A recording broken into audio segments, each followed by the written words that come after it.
Be honest, how often do you hit remind me later when your phone or laptop asks for a software update? We've all done it.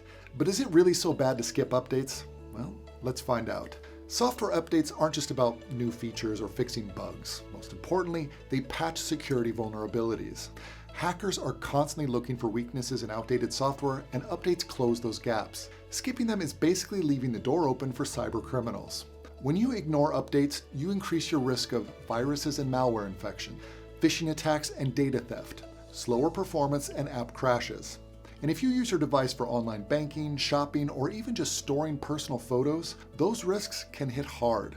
While updates are essential, they aren't the only layer of protection.